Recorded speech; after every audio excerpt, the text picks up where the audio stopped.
अस्सलाम वालेकुम। आज की ये वीडियो बेस करती है फिगरेटिव लैंग्वेज पे। इनको फिगरेटिव लैंग्वेज भी कहा जा सकता है, इनको लिटरेरी डिवाइसेस भी कहते हैं, पोएटिक डिवाइसेस भी जो है इसको कहा जा सकता है और फिगर ऑफ स्पीच भी कहा जा सकता है। अगर मैं सिंपल वर्ड्स में बात करूं, जैसे आप 4/5 से ही हम पढ़ना स्टार्ट कर देते हैं, इमेजरी, एलिट्रेशन, सिमिली, मेटाफर, ये सब चीज़ें जो हैं बेसिकली फिगरेटिव लैंग्वेज में आती हैं। ये तो कुछ कॉमन हैं जो हम पढ़ते हैं, इसके अलावा भी हम बहुत सारी और को आज के इस वीडियो में डिस्कस करेंगे। तो सबसे पहले हम ये देखते हैं कि बेसिकली फिगरेटिव लैंग्वेज क्या है और इसको हम क्यों यूज़ करते हैं। तो अगर मैं सिंपली बात करूं तो बेसिकली जो फिगरेटिव लैंग्वेज है, it is a language that creates picture in our mind, जो हमारे जहनों में एक पिक्चर जो है क्रिएट कर देती है। तो जब हम फिगरेटिव लैंग्वेज यूज़ करते हैं तो हम उस चीज़ को पूरा का पूरा इमेजिन कर लेते हैं, उसकी एक पिक्चर हमारे जहन में जो है वो बन जाती है।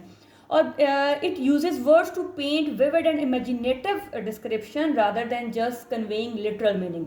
ठीक है, कि खाली एक मीनिंग उसको देने की बजाय वो एक डिस्क्रिप्शन जो है वो इमेजिनेटिव वे में हमें जो है बताई जाती है, ताकि हमें हर चीज़ एक विजुलाइज हो जाए, हमें हर चीज़ जो है वो हम उसको इमेजिन कर सकें।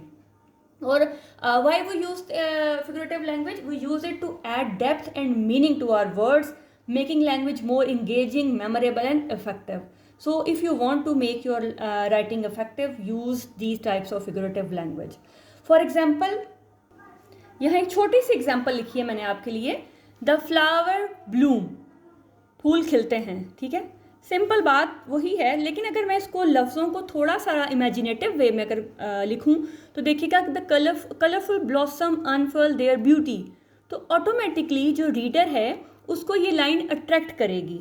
वो ऑटोमेटिकली मजबूर होगा कि मैं बाकी जितना भी कुछ लिखा हुआ है उसको पढ़ूं, कि देखूं कि ये जो लफ्ज़ हैं, इस तरह के जब फिगरेटिव लैंग्वेज यूज़ करते हैं या लफ्ज़ों के हेर फेर को आप यूज़ करते हैं, बात वही होती है, लेकिन उसको इंगेजिंग वे में जब हम करते हैं तो जो रीडर होता है वो ऑटोमेटिकली वहाँ पे मजबूर हो जाता है उसको पढ़ने पे। नेक्स्ट देखिएगा, the rain false, droplets of water gently descends. ये सिंपल एक एग्जांपल है जो आप इमेजिन कर सकते हो इन सिंपल वर्ड्स की बजाय। अगर हमने कुछ वर्ड्स को इस तरह से किया कि जिनको हम इमेजिन कर सकें, तो आप इन सब चीज़ों को फिगरेटिव लैंग्वेज बोलेंगे। अब ये किस टाइप की हमने पढ़नी है, ये तो जस्ट मैंने एग्जांपल दी है, ये किस टाइप से बिलोंग करते हैं, अब हम उनके बारे में वन बाय वन जो है उसको स्टडी करते हैं।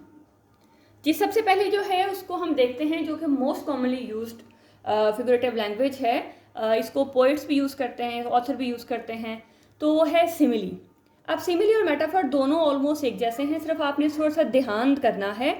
मैं अगर डेफिनेशन को छोड़ दूँ और सिर्फ एग्जाम्पल की बात करूँ, तो अगर आप एग्जाम्पल्स को ध्यान से देखें तो आपको ऑटोमेटिकली इनका डिफरेंस जो है वो क्लियर हो जाएगा। जैसे ही रन्स लाइक अ चीता, आप देखें चीता जो है उसका ही से कोई ताल्लुक नहीं है। बेसिकली चीता वो चीज़ है जिसको देख के इंसान वैसे ही जो है वो खौफज़दा हो जाता है, उसको देख के भागना तो बड़ी दूर की बात है, इंसान से चला भी नहीं जा सकता है। ठीक है ना, वो तो इतनी खौफ एक इंसान जो है उसको देख के खौफ आ जाता है। मतलब सबको तो नहीं, लेकिन जो मेरे जैसे लोग हैं, जो छोटे दिल वाले लोग हैं, वो तो इस तरह के जानवरों को देख के वैसे ही अपने हाथ पैर छोड़ देंगे। ठीक है, तो अगर मैं ये देखूँ कि अब फिर ही का और चीते का क्या ताल्लुक़ है, तो देखें जब हमने कोई क्वालिटी जो है या ये आप सिंपल वर्ड में कह लें कि दो डिफरेंट चीज़ों को मैंने कंपेयर करना है with the help of like और एज। देखिएगा, ही रन्स लाइक अ चीता, कि वो चीते की तरह भागता है। मीन्स के चीते की क्या क्वालिटी हमने ली है, उसका जो भागना, उसकी जो रफ्तार है, उसकी जो स्पीड है, हमने उसको दे दिया ही को।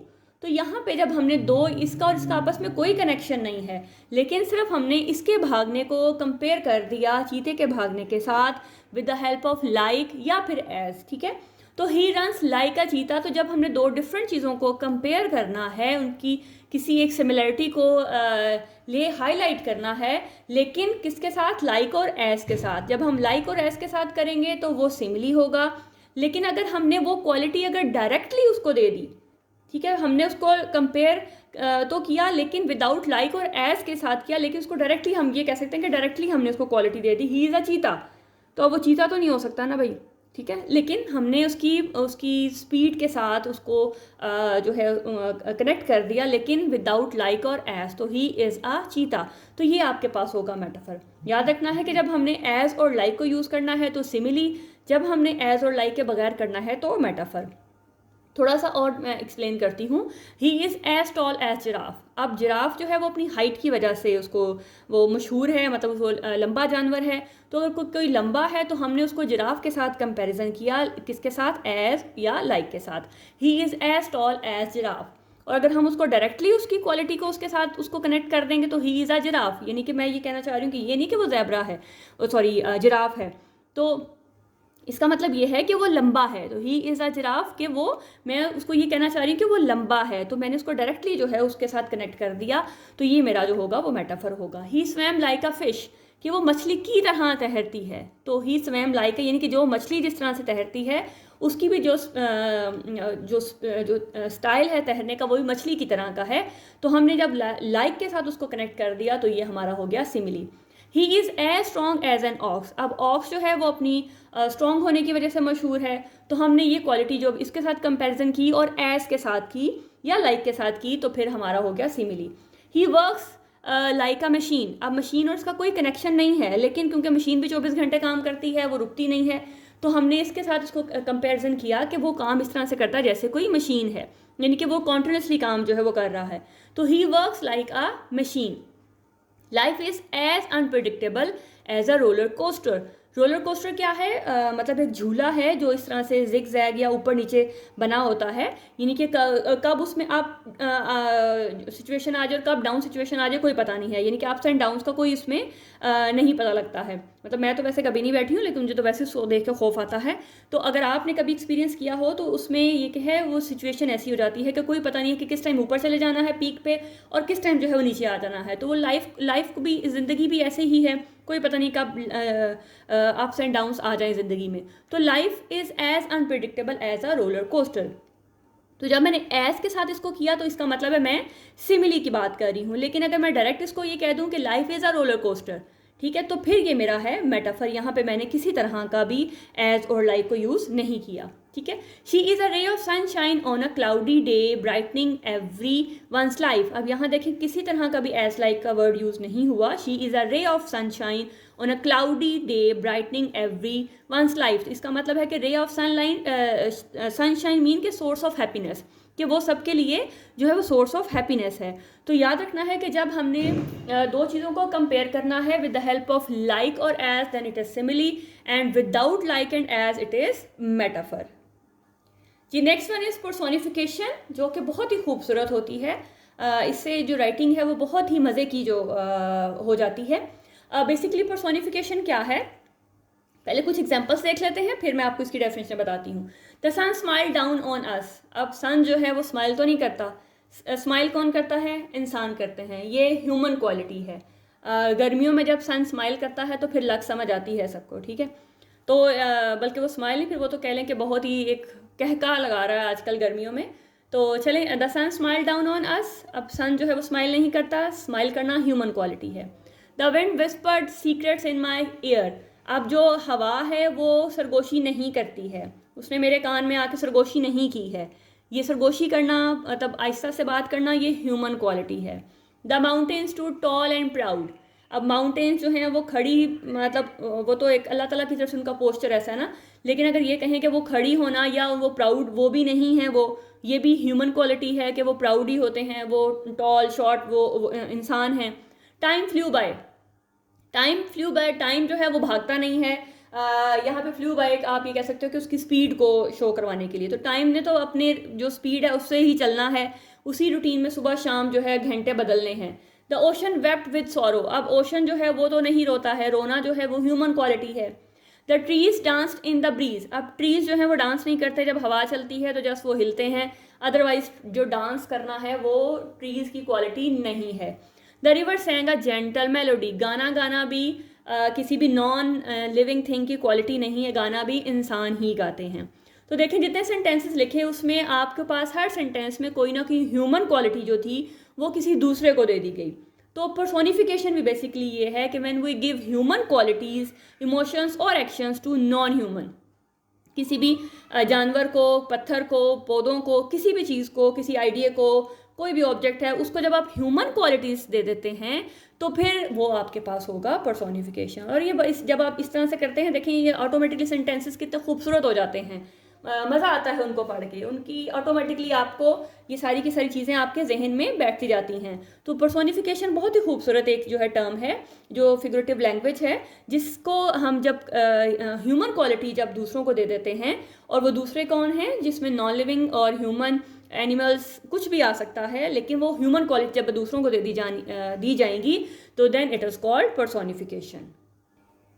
जी नेक्स्ट हम बात करते हैं एलिट्रेशन की। एलिट्रेशन बेसिकली क्या है, देखिएगा, she sells sea shells by the sea shore. अगर यहाँ पे अगर आप थोड़ा सा गौर करें तो आपको जो ये इनिशियल साउंड है ये आपको रिपीटेडली मिलेगी, ठीक। तो एलिट्रेशन बेसिकली क्या है, repetition of the same sound और लेटर एट द बिगनिंग। शुरू में एलिट्रेशन को आपने याद रखना कि जब शुरू की साउंड या कोई लेटर आपका रिपीट हो रहा होगा टू टाइम और मोर देन 2 टाइम, ठीक है, 2 से या 2 से ज़्यादा जब आप वो रिपीट हो रहा होगा तो इट मीन्स कि वो एलिट्रेशन है। लेकिन यहाँ पे डिफरेंस याद रखना है कि वो स्टार्टिंग साउंड होगी, यहाँ पे एक मिडल साउंड भी है और एक वॉवल साउंड भी है, तो आपने वहाँ पे भी थोड़ा ध्यान रखना है। वो भी बताऊंगी कि वो उनको हम क्या कहेंगे। लेकिन एलिट्रेशन क्या है, जब आपकी स्टार्टिंग की साउंड जो है वो रिपीट हो रही होगी, कोई लेटर रिपीट हो रहा होगा, तो फिर उसको आप एलिट्रेशन कहेंगे। क्रेजी कैट चेज बॉल्स, अब यहाँ पे देखिएगा कि यहाँ पे आपका ये जो है ये रिपीट हो रहा है। Eager elephants eat eagerly, E sound आपकी बार बार रिपीट हो रही है। I bought a bag of big bell peppers, तो यहाँ देखेंगे आपकी जो बी साउंड है वो बार बार रिपीट हो रही है। Mariam made magnificent muffins on Monday, तो यहाँ पे एम जो है वो आपका रिपीटेडली जो स्टार्टिंग जो आपकी साउंड है वो बार बार आ रही है। तो याद रखना है कि जो एलिट्रेशन है basically the repetition of same sound और लेटर एट द बिगनिंग, यहाँ पे ये सबसे बड़ा डिफरेंस है। और बेसिकली इसका क्या जो मकसद है वो है म्यूजिकल और रिदमिक इफेक्ट, कि एक म्यूजिकल इफेक्ट जो है देने के लिए एलिट्रेशन को जो है वो यूज़ किया जाता है। अब यहाँ पे अगर आपको ये समझ आ गया कि एलिट्रेशन क्या है, एलिट्रेशन जो है वो आपकी एट द बिगनिंग जो है वो सेम साउंड को आप बोलेंगे। अब यहाँ पे एक उससे ऑपोजिट मैंने लिखा है कॉन्सोनेंस। कॉन्सोनेंस क्या है कि जब आपकी वो साउंड स्टार्टिंग वाली ना हो, वो चाहे मिड में हो चाहे वो एंड में हो, उसको आपने कॉन्सोनेंस बोलना है। चाहे वो स्टार्ट की साउंड है चाहे वो एंड की साउंड है, उसको आपने कॉन्सोनेंस बोलना है। जैसे Mike likes his new bike, तो के साउंड जो है वो लाजमी नहीं है कि वो मिड में हो या एंड में हो। तो यहाँ पे जब कॉन्सोनेंस होगा तो वहाँ पे वो साउंड है जो स्टार्टिंग साउंड नहीं है, बल्कि आप उसको मिडल या एंड वाली साउंड जो है उसको कह सकते हो। The strong string held at tight, अब ये एन जी जो है और एन जी ये दोनों आपके पास रिपीट हो रही हैं। My mind went blank I couldn't think, यहाँ पे एन के और एन के जो है वो रिपीट हो रही है, 2 टाइम्स है। तो अगर 2 दफ़ा आ गया है तो भी, अगर मोर देन 2 टाइम्स है तो वो तो डेफिनेटली है ये ना फिर। तो यहाँ पे एन के और एन के जो है वो आपके पास एंड वाली साउंड रिपीट हो रही है। तो एलिट्रेशन आपकी बिगनिंग की साउंड है, कॉन्सोनेंस आपकी मिडल या एंड वाली साउंड है।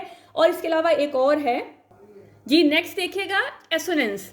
अब ये एसोनेंस क्या है, रेपिटेशन ऑफ वॉल साउंड। अब यहाँ पे आपने थोड़ा सा फोकस रखना है, कंफ्यूज नहीं होना कि एलिट्रेशन उसकी स्टार्ट की साउंड है, कॉन्सोनेंस उसकी मिडल या एंडिंग वाली साउंड है, और एसोनेंस उसकी वॉल साउंड है। जब वॉल साउंड जो है ए ई आई ओ यू जब रिपीट हो रही होगी then it is called assonance. जैसे कोल्ड गोल्ड, ओ जो है वो रिपीट हो रहा है। Sweet dream, mellow yellow, the rain in Spain stay mainly in the plain, तो ए आई एन जो है वो उसमें देखिएगा ये वॉल साउंड है, तो ये रिपीट हो रहा है। तो जब वॉल को रिपीट करना है वो एसोनेंस है, जब आपने स्टार्टिंग साउंड को रिपीट करना है वो एलिट्रेशन है, और जब मिडल या एंडिंग की साउंड को रिपीट करना है then it is called consonance. जी नेक्स्ट आपके पास है इमेजरी। अब ये है आपका इमेज से, जब कोई चीज़ पढ़ के आप एक इमेज क्रिएट कर लेते हो then it is called imagery, ठीक है। Imagery mental image, literary device that uses words to create a picture in the readers mind through 5 senses. मतलब वो आपको देखने से, सुनने से, स्मेल, टेस्ट, टच, ये सब के ज़रिए से आपको फील करवाता है ताकि आप उसका एक जो इमेज है वो अपने माइंड में क्रिएट कर लें। For example it was dark and dim that night. अब डार्क एंड डिम जब आप इसको पढ़ोगे ऑटोमेटिकली आपके जहन में इमेज बनेगा ही। The kids were screaming and laughing in the classroom. Water droplets slid quietly down the chilled glass of lemonade, कि जो एक लेमनेड से भरा हुआ ग्लास है, चिल्ड है, और वाटर ड्रॉपलेट वहाँ से आराम से जो है वो नीचे आ रहे हैं। तो ऑटोमेटिकली जब आप ये पढ़ोगे तो और आपके जहन में उसका इमेज बनेगा। The scent of wet soil. अब जब मैं सेंट ऑफ वेट सॉइल बोलूँगी तो जिन जिन ने कभी मिट्टी की खुशबू सूंघी होगी तो डेफिनेटली वो उसको फील करेंगे। Reach my nostril and my eyes closed on their own accord, मतलब उसने खुशबू से ऑटोमेटिकली, उसने जब उस खुशबू को महसूस किया तो ऑटोमेटिकली उसकी जो आंखें हैं वो बंद हो गई। तो वो चीज़ें हैं जिनको आप ऑटोमेटिकली अपने उनको इमेज क्रिएट कर लेते हैं। इसमें से बहुत सारे ऐसे हैं, ज़ाहिर है ये जो सब चीज़ें हैं डेफिनेटली इससे इमेज ही क्रिएट होता है, लेकिन थोड़ी सी इनकी टाइप्स हैं। तो कंफ्यूज होने वाली बात नहीं है। जब पेपर में अगर पूछा जाएगा तो अगर कोई चीज़ ऐसी कंफ्यूजिंग होगी तो वो सिर्फ उसके बारे में ही पूछेगा जिसके जो उसमें ब्लैंक्स वगैरह दी गई होंगी। वो ऐसा नहीं करेगा कि सब कुछ मिक्स ही कर देगा, ऐसा बिल्कुल भी नहीं होगा। तो आपने थोड़ा सा ज़रा सिर्फ अपने आप को विजिलेंट रखना है कि चीज़ें कहाँ कहाँ कौन कौन सी जो हैं वो एग्जिस्ट करेंगी। जी, the next one is idiom. So basically idiom के बारे में एक वीडियो मैं ऑलरेडी अपलोड कर चुकी हूँ जिसमें हमने बहुत डिटेल से ईडियम को डिस्कस किया था। तो यहाँ देखते हैं कि idiom is basically a group of words that have different meaning from the literal meaning, कि जो मीनिंग एक्चुअली होता है उससे थोड़ा सा हट के होता है, और वो भी बेसिकली इसलिए होता है ताकि आपकी राइटिंग को इम्प्रेसिव बनाया जा सके। तो इन चीज़ों को सबको जब आप मिक्स करते हैं अपनी राइटिंग में तो ऑटोमेटिकली आपकी जो रीडर की जो अटेंशन है वो फोकस हो जाती है, वो पढ़ने पे मजबूर हो जाता है। तो फॉर एग्जांपल अगर हम कुछ ईडियम्स की बात करें, this lecture is a piece of cake. अब यहाँ पे पीस ऑफ केक का मतलब कोई केक का पीस नहीं है, बल्कि पीस ऑफ केक कहा जाता है विच इज़ वेरी ईजी। तो इट मीन्स कि this lecture is very easy. I am feeling under the weather today. तो अंडर द वेदर का मतलब ये नहीं कि मौसम के नीचे, बल्कि under the weather means unwell. When you feel unwell और when you feel sick, so then you say I am feeling under the weather today. Let the cat out of the bag. तो late the cat out of the bag का मतलब कि there is time to reveal a secret, कि जब आपने किसी का secret reveal करना है, किसी का सीक्रेट बताना है, तब आप कहेंगे कि it's time to let the cat out of the bag. So idiom जो है वो बेसिकली वो मीनिंग नहीं होते जो बोले जाते हैं, बेसिकली उनका मीनिंग और होता है, जस्ट उनको आई कैचिंग करने के लिए, बनाने के लिए हम उनका यूज़ करते हैं। नेक्स्ट है आपके पास आयरनी। आयरनी बेसिकली 3 तरह की होती है, लेकिन यहाँ पे हम जस्ट ओवरऑल बात करेंगे क्योंकि फिर वो थोड़ा वीडियो और लंबी हो जाएगी।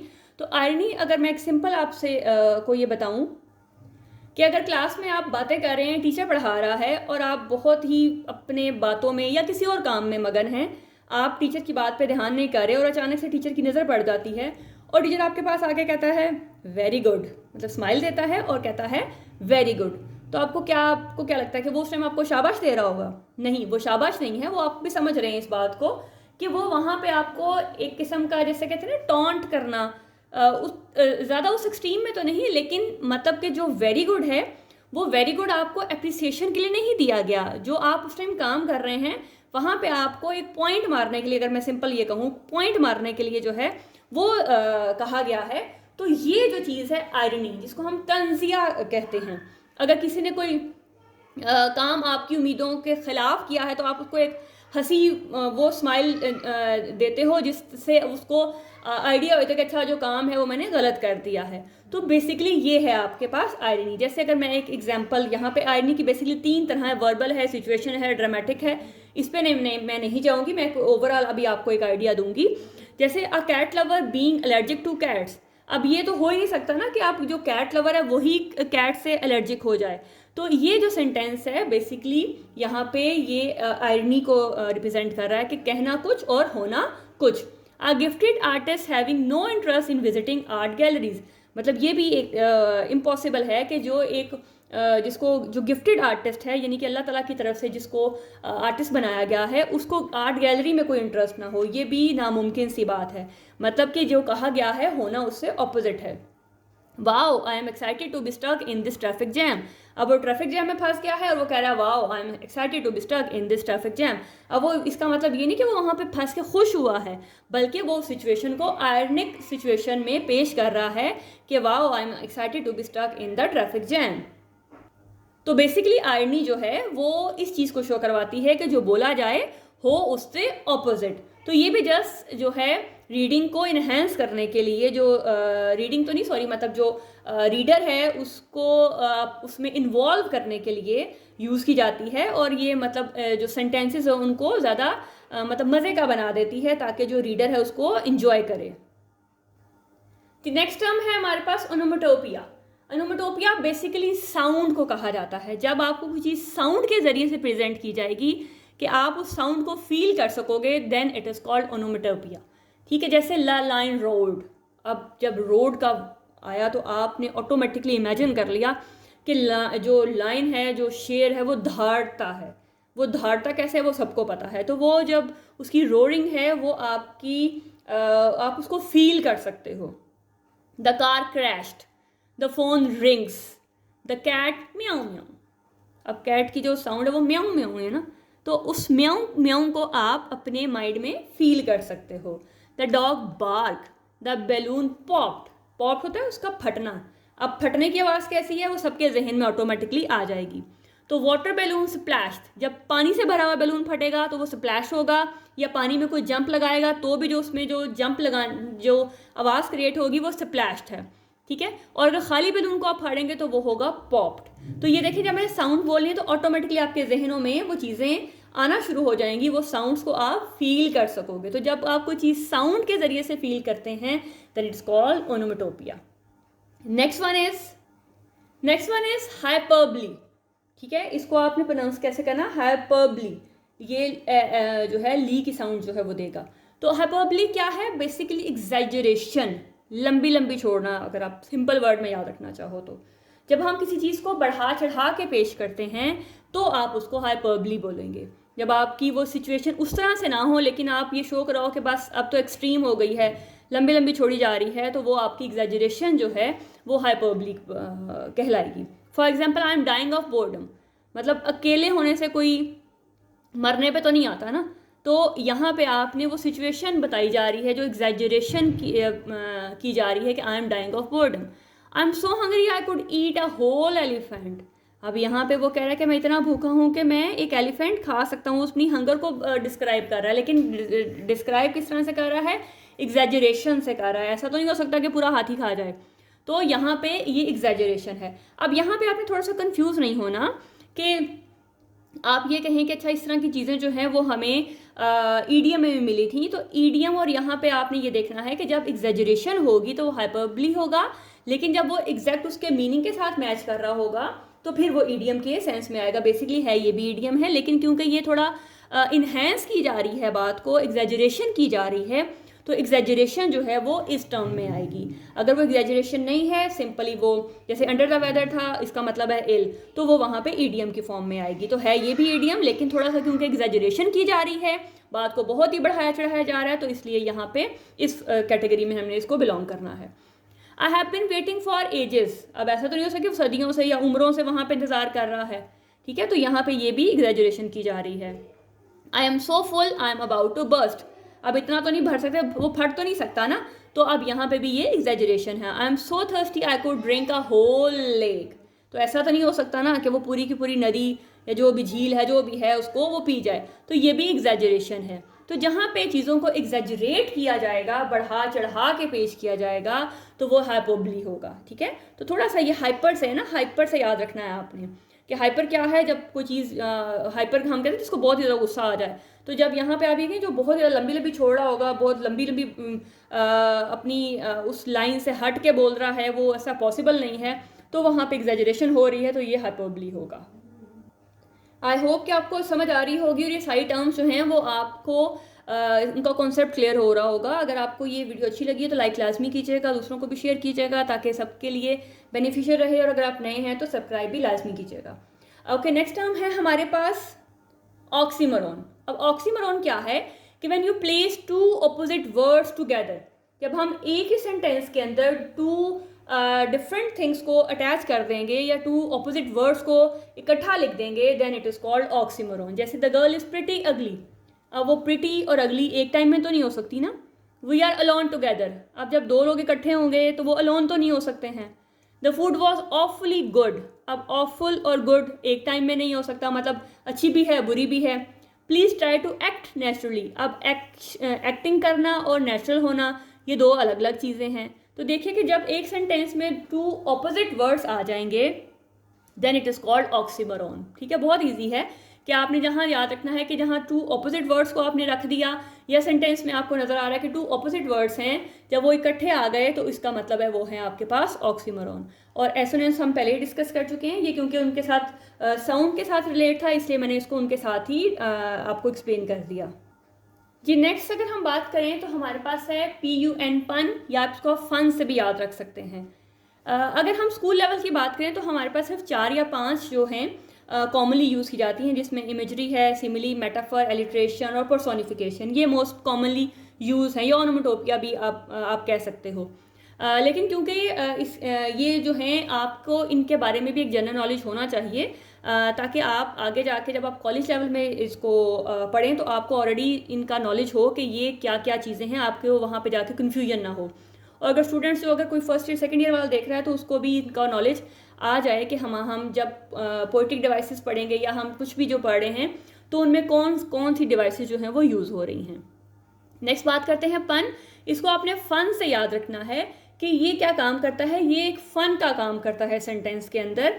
मतलब कि जैसे हमने होमोफोन्स की बात की थी कि आपके पास स्पेलिंग डिफरेंट हैं लेकिन साउंड एक जैसी है, तो यहाँ पे भी वो साउंड एक जैसी दे रहा है लेकिन मीनिंग डिफरेंट दे रहा है। ये जस्ट फॉर फन यूज़ किया जाता है, सेंटेंस में थोड़ा फन क्रिएट करने के लिए हम पन को यूज़ करते हैं। तो ये आप कह सकते हो कि प्ले ऑन वर्ड्स है, a joke about words that sound alike but they have different meaning.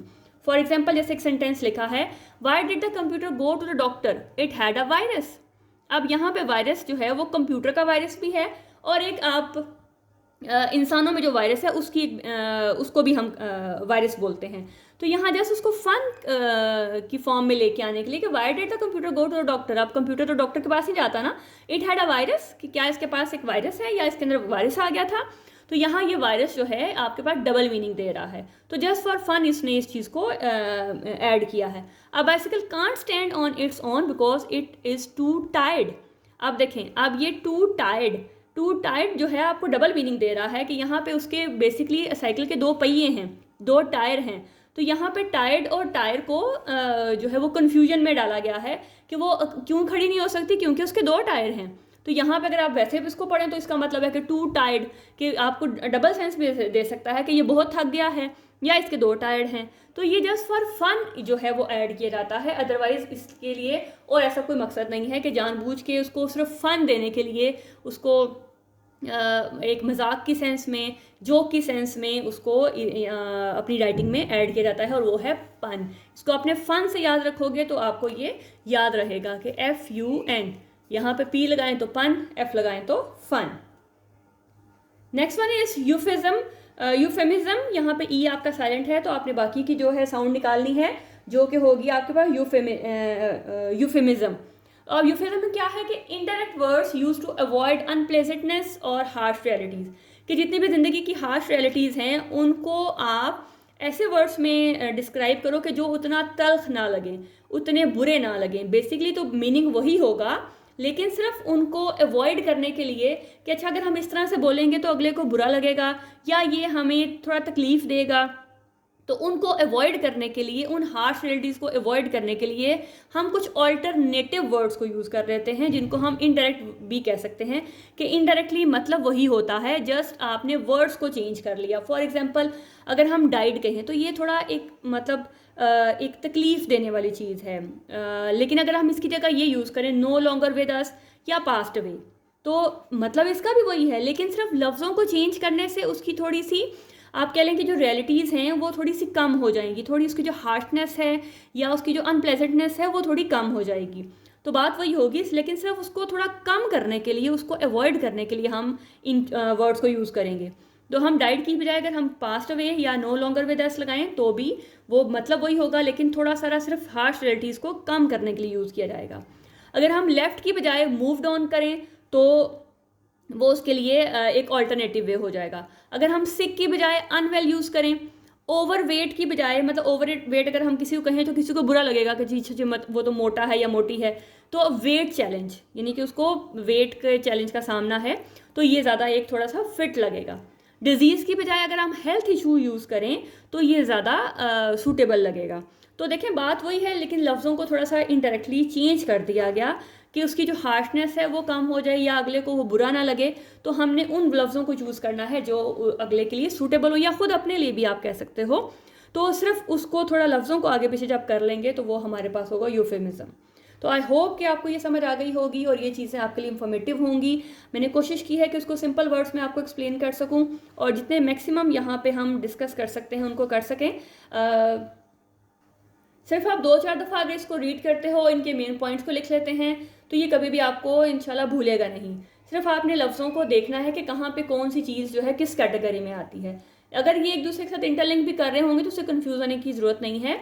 बाज़ का चीज़ें ऐसी हो भी सकती हैं कि जैसे अगर कुछ मैंने सिमिली या मेटाफर में लिखा है तो वो इमेजरी में या पर्सोनिफिकेशन में भी उसको उनका बीच में यूज़ आ सकता है, लेकिन जब पेपर में पूछा जाएगा तो वो सबको मिक्स नहीं करेगा, डेफिनेटली वो सिर्फ उसी की हेडिंग देगा जो उस कैटेगरी में उस टाइम पे फॉल कर रहा होगा। तो आई होप कि आपके लिए फ्रूटफुल हुआ होगा। लाजमी तौर पे इसको देखिएगा ताकि आपके कॉन्सेप्ट क्लियर हो सकें। दुआओं में याद रखिएगा। मिलते हैं नेक्स्ट वीडियो में एक और नए कॉन्सेप्ट के साथ। तब तक के लिए अपना बहुत ख्याल रखिएगा। अल्लाह हाफ़िज़।